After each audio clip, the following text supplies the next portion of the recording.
ఉదయాన్నే సూర్య భగవానుడు ఎంత అందంగా ఉంటాడో వినాయకుడు అంత అందంగా ఉంటాడట. సూర్య భగవానుడు అందంతో పోల్చడం ఏమిటండి? ఖచ్చితంగా 5 గంటలకు నిద్ర లేచి 5:30 నుంచి 6 గంటల వరకు బాల్కనీలో కూర్చుని ఆకాశం చూసే వాళ్ళకి అర్థమవుతుంది, తూర్పు దిక్కేసి చూస్తే.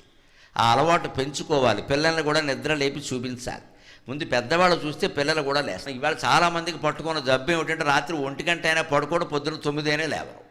ఇదే పెద్ద శని ఇంటికి. మళ్ళీ మా దగ్గరికి వచ్చి కనకధార చదివితే డబ్బులు వస్తాయి, ఏమి రావు, జబ్బులు వస్తాయి. పో, నీ అలవాటు ఏది మార్చుకో, నీకు ఉపయోగపడే స్తోత్రం మేము చెప్పాలి, మేమేం కంపెనీ పెట్టేవేటి ఇక్కడ. ఆ పొందాలి. ఎంతసేపు ఎదుటి వాళ్ళని దేబరిస్తూ కూర్చున్నా నువ్వు కాపాడు నువ్వెందుకు కాపాడుకోలేకపోతున్నావు?